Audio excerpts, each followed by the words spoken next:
Hey guys! Welcome back. Xiaomi is releasing the Mi 13 series this September 1 and this is what we know so far.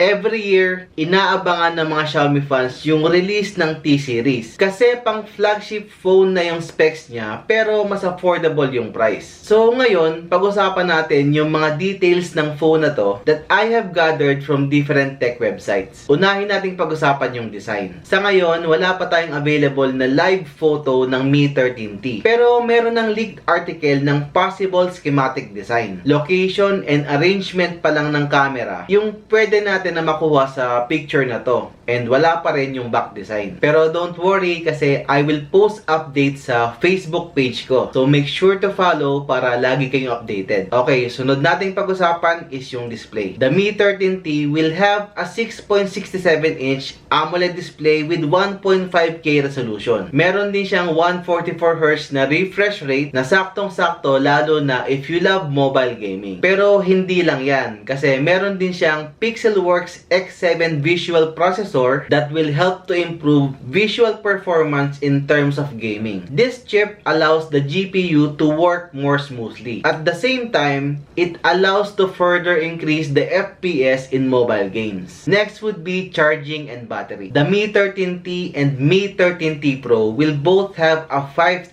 mAh battery. The Mi 13T will have a 67-watt fast charging, while si Mi 13T Pro naman will be capable of 120-watt fast charging. Wala pang info about the charging time, pero I'm guessing na it would be less than 20 minutes. May personal experience na kasi ako with Xiaomi phones na may 120-watt charging. Yung Note 11 Pro Plus ko, saka yung Note 12 Pro Plus. And wala naman akong naging issue sa mga phones na yon in terms of charging speed and battery performance. So I think the Mi 13T is going to be the same. Next is the chipset and performance. The Mi 13T will be powered by the Dimensity 9200 Plus chip from MediaTek. And early internal testing is showing 1,770,000 points on Antutu. So very competitive siya kahit sa Snapdragon 8 Gen 2 chip pagdating sa performance. Pero kailangan nating i-test yung real world results niya and actual performance once naging available na siya sa atin. Pero this will do for now. Okay, now let's talk about the price. Throughout the years, nakakita tayo ng significant na price increase sa T-Series. Kasi kung natatandaan nyo pa, yung Mi 10T is priced at around 19K lang. Pero last year, yung Mi 12T umabot na sa 27,000. This year, yung estimated price niya is around 599 pounds, which is about 42,000 pesos pagka kinonvert natin. Pero yung price na to is for the European market. So let's hope na lang na hindi ganyan yung price niya dito. Naglagay ako ng mga links ng articles ng GSM Marina and other websites sa description box. So kung interested kayo to find out more about this phone,